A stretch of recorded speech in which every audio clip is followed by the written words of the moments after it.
This was about maybe 7 o'clock in the morning when I got up. And Dad said, or my brother phoned me from his farm, and he told me, you better swath all that canola down before it freezes up. So that's what I did. I went out to cut the canola. I went to the east end of the field, because the field was opened up the night before. There was rounds made around the field, but this was, I had to go to the east end and finish that little corner off. So on the way down, I cut the field in half and went right down the center where that big slough is sitting there. And coming upon the slough, I come across these dome-shaped objects in the field, and I didn't know what the hell they were, but somebody told me that American hunters use these for hunting geese, so I never thought too much of it. Driving to the slough with the swather, so I got a little closer and I stopped because everything was moving. I thought, well, gee, goose blinds don't move. They sit still.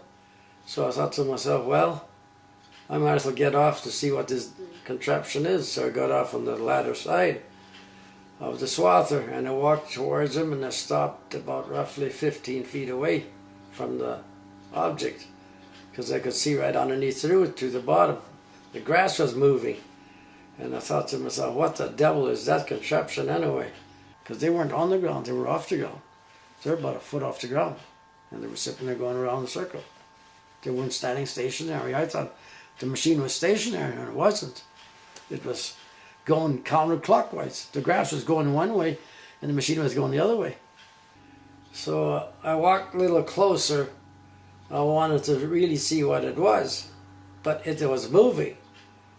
And instinct told me to back up. So I backed up to stand about at least 15 feet away from him. And I thought to myself, well, that's kind of odd. It's going the opposite way. It's going counterclockwise. It's not going clockwise. It's going counterclockwise. Grass was moving one way and the machine was going the other way. And I thought, well, that's kind of weird. I thought, well, I wonder who the hell it is. Some joker probably playing a trick on me. And I was going to walk a little closer. Instinct told me to keep my distance. So I kept my distance, and I walked around and looked at it. What the devil? There's another one on the other side. There were 3 in a row. One on the south side, about maybe 100 feet away. Another one on the north side, 100 feet away. And there was 3 in the center. All 5 machines. There was 2 on the end there. The 2 little ones were guarding the 3 big ones in the center. And it was sitting in a half-moon shape. They were sitting like this, all in the circle, half-moon position. The others were sitting here. They were sitting here, and I was here. Coming down to turn around, I was about 15 feet away. I know you've answered this question a million times, but it wasn't natural. It was a machine. These were machines. It was a machine. Yeah. It was natural. It was metal. You could tell it was metal. Mm-hmm. So I wanted to go up to him and feel him, but instinct told me to keep my distance. Now you tell me, how in the hell they didn't land on the crop and they didn't land on the water? And right beside the crop, they didn't hit the crop nowhere, all the way around the field. There was one there, one this side, and 3 here. They never hit the slough, they hit the outline of the whole slough. The bigger ones were about 30 feet in diameter. They had a lip on them, like a bumper all the way around. And it was gray. Very hot at one time. When the metal was hot, and when it cools off, it gets gray. And that's just, the ring on that machine was gray. I'd say it was maybe about that far away from the dome, because it was about that thick. Mm-hmm. And it was all the way around the bottom. And why was that end of the dome only gray and not the top end? I couldn't figure that one out. The rest of the machine was a shiny silver, like chrome. Yeah, like I'd say they were stainless steel because it was brushed, looked like a brushed aluminum. That's what it looked like, and you could tell there was rivets all around because when it was turning, you could see these little bumps going around once in a while. If you'd blink, you could see the bumps. Because you watch something in a fan, you look at a fan and you blink, you could make out the whole description of the fan. And when you're standing there watching with your eyes open and you go, don't blink, you can't make out what that looks like. You blink, you can make exactly what that fan looks like. It's like this, straight across. But this is the dome of it, right here. So it was sectional like that? Yeah, oh yeah. It was because you could tell the lip on this side was hot at one time. And up here there was just like rivets going around it, all the way around. All you could tell, there was some compartments, but you couldn't make out what they were. And now, you know, you blink and you could see rivets. They were round. Had round tops on them. And they were going around. There was some in the top, some in the center, some in the bottom. The outside dome was chrome, and that foot thing was gray. And the bottom machine had 4 pipes, and they were huge. They weren't small. They were all around the outside, and that's what I think made that impression in the ground, because it was turning. I said, the machine is brushed stainless steel. That's what it looks like. And I said, it's as shiny as could be. And it's that bottom lip is about a foot wide, and it is not shiny. It looked like it was hot at one time. What I couldn't figure out, why they were so close together. You couldn't get your hand between the two of them. But when you noticed this, you know, I was standing there and I was dumbfounded. I didn't know what the hell was going on. Your mind is trying to get this thing all unraveled, but it doesn't unravel. God, I was scared. I was just thinking to myself, they just come towards me. I'm history. And there was 5 of them, and there was only one of me. And gee whiz, you started to think, I was scared stiff. I didn't know what to do. You know, if somebody would have just clapped your hands, I think I would drop dead right there. I was so scared. But you know, it's mind-boggling the way it works. It's really mind-boggling. So instinct told me when I walked up to the machine to back up. Because have you ever had instinct tell you this? You walk up to the back end of a combine and there's something turning. And instinct will tell you to back up right away. It won't let you get closer. Or touch something that is turning. You stick your hand into a fan, would you? Instinct will tell you keep your distance. That's what it'll tell you right away. And a lot of guys says, well, how could you tell that? I said, I had something in the back of my head that was telling me, keep my distance. Stay back. Dangerous. So you keep your distance. And it was cold. I had a parka on that day, gloves on, caps with flaps down, and it was so cold I was shaking. And then you get towards this goddamn machine that's standing there, I was just gritting my teeth. What the devil could that damn thing be? And it's not a goose blind, because I know what they look like. And I said, well, this damn sucker's turning. Why would it be turning? Did you hear anything? No, no sound. No sound. No sound. All I could hear was the swath running, and that, when you walk up to something, your mind goes blank. Because you're so scared that everything seems to... I had this echoing sound in my ears, and I thought, well, the swather ain't running anymore. What the hell? And it disappears out of your mind. Your mind is like a picture. It just stops. And I thought to myself, now what the devil? So I thought, you know, you got all kinds of things going through your head, and you're standing there and thinking. And then all of a sudden your mind tells you better back up and go to that swather and get back on and get the H out of here. And I thought to myself, well, I better get on the swather. I backed up all the way to the swather, backwards. I didn't take my eyes off the object. And I got on the wheel side of the swather. And you think the swather would move? Engine was dead. Because when I got off, the engine was running. It wouldn't start, the ignition was dead.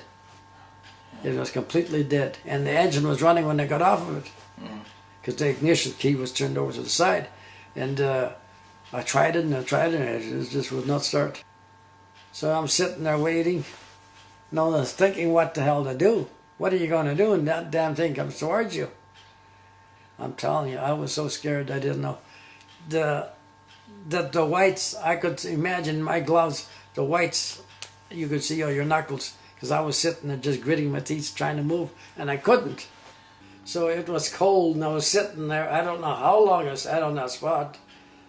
I thought to myself, well, the gate is closed over there. How the hell, if I ever get this contraption started, I ain't going to stop. I'm going to go straight through that gate, and I'm not getting off. And it wouldn't move. It just would not move. It was frozen, like somebody just froze it to the ground. It would not. The engine wouldn't go. So I sat there maybe, I don't know, half an hour, maybe an hour, and all of a sudden the sucker started to lift off the ground. Now they were going up slowly in a step formation. The big one, like the three big ones in the center, took off first, and then the little ones followed. And they were just right over top of my head. And I thought to myself, well, now what the hell am I going to do? You look up, what the hell, now they're over top of my head, and that's going on in your mind. And you look up, and I said, no, they're too damn close. They're closer now than they were before. And you could see the whole bottom of that machine. Boy, what an outfit. I wonder who the hell makes that. That's the one right there. But the dome could be a little more pointed. You know, it was. So there wasn't. Was there an opening on the body? On the bottom, it was open. It was like a vent. Like vents. There was about 4 of them. Here there was one in that corner, one in this corner, one over there, and one over here. There was 4 of them. That's all I remember. But they were huge. Now, they weren't small pipes. To me, it looked like it was their way of maneuvering the machine, moving it. But when they were above my head, I couldn't figure this out. They were straight down. And how the hell they get from that slough over my head? I was 15 feet away, so they had to move over. So what drove them over sideways? And you try to figure this all out. It doesn't make sense. And then I thought to myself, maybe those pipes, they moved or something, you know, at an angle to get the machine to move over. The pattern was like... Can you draw the underside of those things? The underside was... Well, let's say a round circle like this, and it was round deals like this all the way around. There were portholes actually, and when you look underneath them, there was more than 4. Because when I looked at from the side of it, it looked like there was 4, but there's more. There's I can't remember now. Is it 6 or 7? Was a pile of men, but they all turn. According to what that looked like when you look from the bottom up. And you know how the machine looked like in the bottom? It was like molded. You couldn't tell if there was bolts or whatever underneath. It wasn't. But it was like that all the way around. And they were on the outside only. The center had a big circle. That's all it had. And there was nothing out of there. But I could still see that as plain as day. I have nightmares about this bottom part. And then I thought, well, I better see if that swatcher's going to start. Still wouldn't start. Everything was dead. So I sat there some more, and they were sitting on one spot. They were just hovering there on one spot over top of my head. And the crop, it was flattened right out. You know, there was crop on either side of me. And it was the pressure from the objects that were these machines running, you couldn't tell what the hell it was. It was just, all you could see was like when they got higher up, it was like a vapor, like you see behind a jet plane, a vapor, but you couldn't see it that clear. It was more like a fog, you know, it was thinner. Do you think that was just the air, or was that something that the vehicle was pumping out? Well, it come out of the ports, you know, it come out of these ports, the vapor. It was actually going down. As the thing rose up, it was pushing this vapor down. But and did it look? I couldn't feel anything. That's what I couldn't figure out. Did it look like smog? Did it look? Well, yeah, something like it. Blue, you know gray, or how when it hits the ground, it sort of flares out. Yeah. That's what it was doing. But you couldn't feel anything, and you held your hands out like this, but you couldn't feel nothing. And I thought to myself, what the devil is that contraption? I still didn't know about these UFOs. I never even took a thought it was a UFO. But sitting there waiting, and all of a sudden they started to go slowly, and they just took off as a flash. They were gone, and they went to the northeast end of the sky. Man, when they took off, you'd have blinked, you'd have missed them. I was holding on to that swather for dear life. See, it wouldn't have got me off there for no money. But I had to take the swather up too. See, the crop was flat. Why was the crop flat? It was standing up. When as soon as they were got the crop come up, what was pushing the crop down? What I don't get, because I couldn't feel anything. The wind, but yet the crop was still down. They were gone in just a wink of them. You wait till you would have missed them. So then the swather started, and I thought, thank God. it took off, and I didn't stop. I went straight for the house. And my mother said, well, what the devil took you so long? Dinner time's at 12 o'clock, you know. And I didn't know how to tell her this. Well, I said I was sort of watching something in a slough, not too far from the house. And Dad was reading the newspaper at the other end of the room. We had, the house was, there was a breakfast nook on the far end, and that's where he was sitting reading the newspaper. And he looks at me and says, what was it? Well, you know, I sort of didn't want to tell him. I was sort of nervous, and then I told him. I said it was some kind of object from I don't know where, but they're not there no more. Well, what happened to them? I said, they took off. Well, where did they go? I says, how the hell would I know? They went straight up. That's all I know. And he says to me, were they flying saucers? What's a flying saucer? I didn't know what the heck that was. He read it in the German paper years ago, that these objects were flying around in Canada and foreign countries. And he told me about it. Can you go and look? I says, I don't care, go and look. And Mom was at the telephone. She had phoned my sister. They were going to butcher an animal next day. The first I heard about it was when my mother called.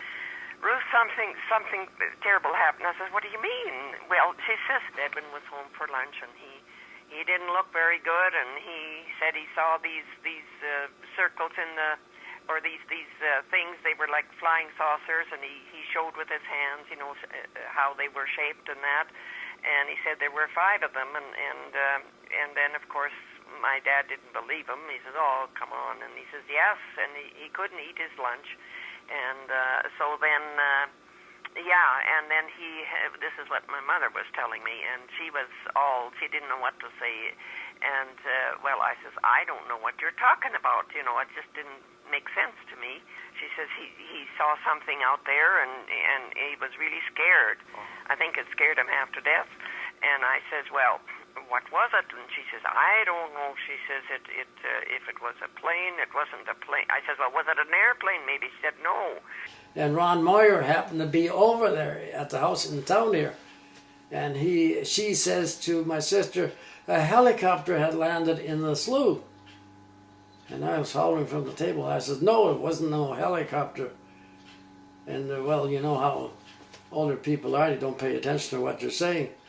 So Ron Moyer, he was out there, and then about a half an hour later, out at the farm, and he says to Dad, let's go out to the slough and have a look and see what there really was out there. And they went, and I went and took the swather, had the swather sang by the house, and I drove out where I left off, and I went back and forth. They were crawling around in that slough all day long. And I stopped the swather, and I asked him, I said, what are you guys looking for here anyway? Well, you never know. They could have dropped the pen. I says, how do you know they had one? Were you able to figure out if he was just farting around, if it was just... No, he wasn't farting around. I never disbelieved him.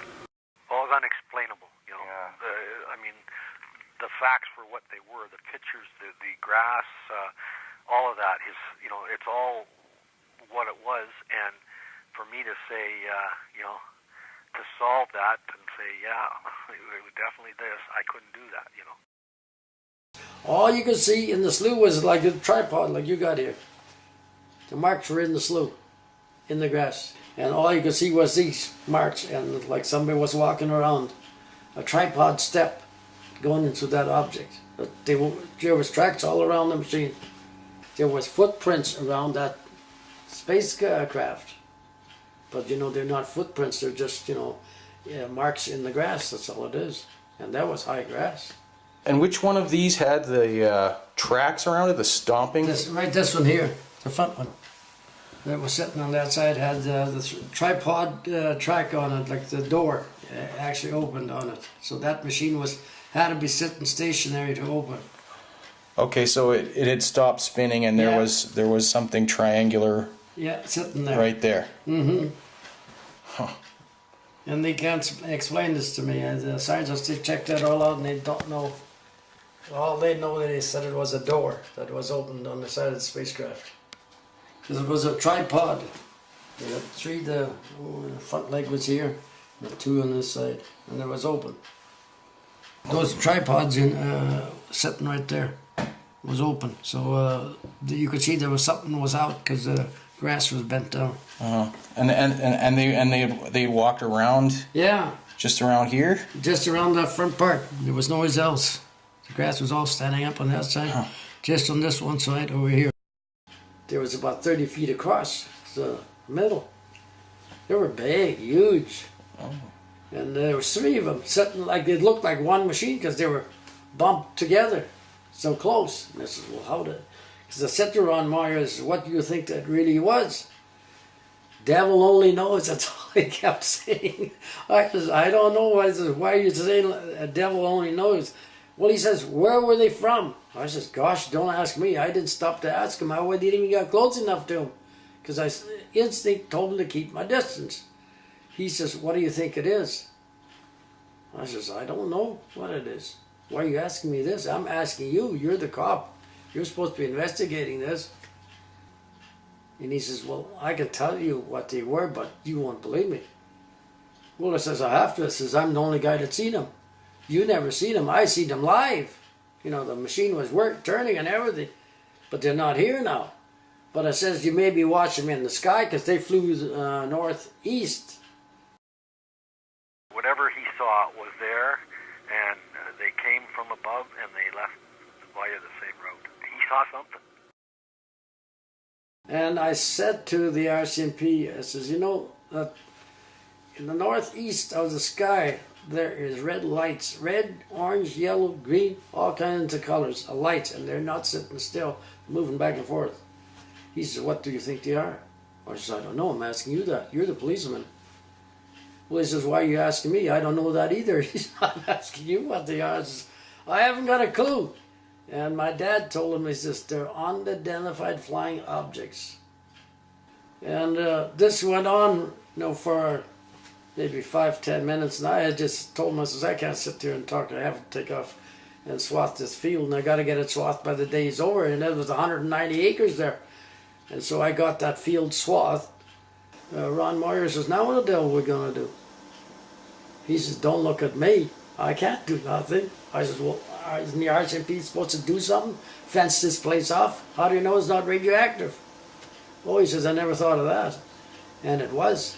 We had a guy out from Winnipeg, Manitoba, was a Geiger counter. It was radioactive bad. It just, that machine just rattled when it went into the red. You should have seen the faces on some of those policemen. And they were walking around in those spots. Then those cover RCMP from Regina come out with German Shepherd dogs. They would not go into those circles. They wouldn't go near. You couldn't get those dogs to go in that circle for no money. I had a little mongrel dog. He wouldn't go close to the slough. The cattle wouldn't go close to it. And people who were walking around in there. What I don't get is how they knew the difference between the water and the land. They didn't land in the water. And the water was 2 feet from the edge of the slough. They didn't land in the crop. You tell me, how do they know the difference? See, the crop on the east side of the field wasn't sown right against the slough. There was a blank spot in between. And that's where the grass was growing up, and it was 4 feet high in there. And I said to a lot of guys, and I said, how the hell do they know the difference between water and land? No, you're up that high, you come down. How the hell do they know where to land? Well, I guess they did. They never landed in the water. Weren't even close to it. And I said that to the RCMP. Lots of guys would stand there and scratch their head. They didn't know what to answer. I said, well, they didn't land in the crop, and they didn't land in the goddamn slough, in the water. How they could tell the difference between the crop and the slough? The canola, there was a canola field right beside, did not land in the canola. They were right beside it, but not in it. You lie in bed and you think about this. You close your eyes, you can see the whole thing in front of you. And it's, I don't know, it's branded into my fingers and all over. It's a lot of people says, well, how can you keep thinking about it? I says, once in a while you do. You sit down and you just think about it. How the hell did they get down here? And we're trying to get where they are. We'll never get there where they are. You can't plan an outing just to see these machines. You gotta end up seeing them by accident. like I did. Well, by accident. What do you mean by accident? Well, I was swathing here, and I come along, I was going to turn the swath around, and the field, and they're sitting there. They're sitting right in my path. How can I turn around? Is this all true? Well, I said, if it's a lie, I said, you can expect to see something else coming up if it's a lie. And they said, well, if it's a lie, you'll have to call the RCMP liars then. Oh, the RCMP is involved. I said, you better believe it. I said, there's not just me, there's United States.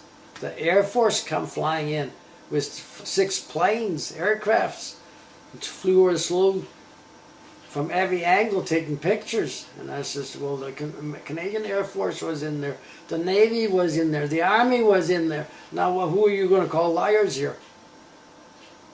You think it was a lie? I don't think so, because your eyes don't deceive you now.